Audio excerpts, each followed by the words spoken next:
Alors, pôles territoriaux, dans le cadre du pacte d'excellence, les pôles territoriaux, c'est un nom un peu barbare, mais je pense que tout le monde sait un peu de quoi il s'agit, même si, à première vue, ça peut paraître abstrait. En fait, les pôles territoriaux,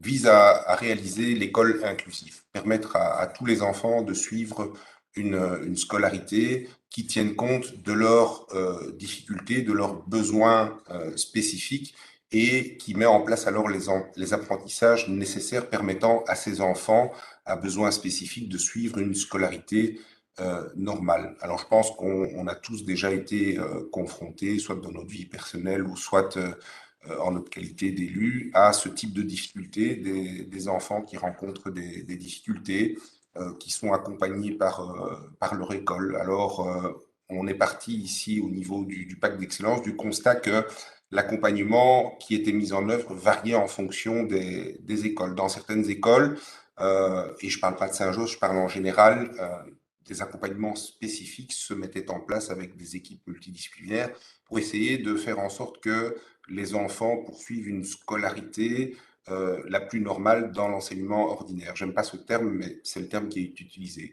Et puis, on s'est rendu compte aussi que parfois, cet accompagnement faisait défaut et qu'on essayait d'orienter le plus possible les enfants vers l'enseignement spécialisé. Et donc, pour éviter ça, pour éviter cette disparité de traitement, on a décidé de créer des pôles territoriaux. Alors, les pôles territoriaux, c'est quoi? C'est des écoles d'un PO, des écoles ordinaires, qu'elles soient fondamentales ou secondaires, qui s'adossent à une école spécialisée. Et l'objectif, c'est quoi? C'est d'essayer de maintenir le plus longtemps possible, le plus loin possible, les enfants à besoins spécifiques au sein des écoles ordinaires et de mettre en place un véritable accompagnement avec donc toutes ces équipes multidisciplinaires, les assistantes sociales, les logopèdes, le PMS, le PSE, les directions, et aussi très important les parents. C'est important aussi que les parents soient associés depuis le début à cet accompagnement. Et donc, les pôles territoriaux ont été créés justement pour permettre d'assurer ce maintien de l'enfant à besoins spécifiques dans l'enseignement ordinaire. Et aussi, un des autres aspects aussi des pôles territoriaux, c'est de permettre aussi aux enfants qui sont scolarisés dans l'enseignement spécialisé de progressivement réintégrer sous forme d'immersion l'enseignement ordinaire.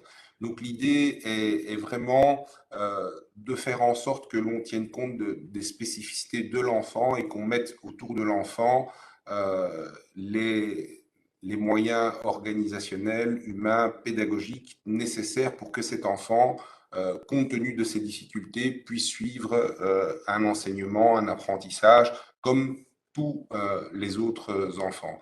Alors ici, ce qui vous est donné d'adopter au conseil communal, c'est l'engagement ferme que les 6 écoles de Saint-Josse, les 5 écoles fondamentales et le lycée Guy Tudel, donc les 6 engagements des écoles communales à adhérer donc à ce pôle euh, territorial. Et l'école qui est choisie ici, c'est l'école intégrée de Woluwe-Saint-Lambert.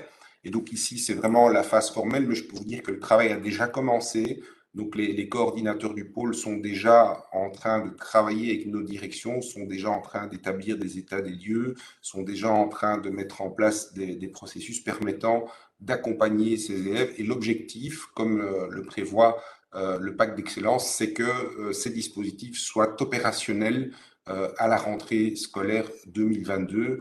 Et la finalité, finalement, c'est de permettre à chaque enfant d'avoir sa chance et d'éviter que des enfants soient relégués vers l'enseignement spécialisé, alors que si on avait mis les moyens suffisants au sein de l'enseignement ordinaire, eh bien, ces enfants auraient pu avoir une scolarité comme les autres. Et donc, c'est vraiment ça l'objectif des pôles territoriaux, essayer de maintenir les enfants le plus longtemps possible au sein de l'enseignement ordinaire.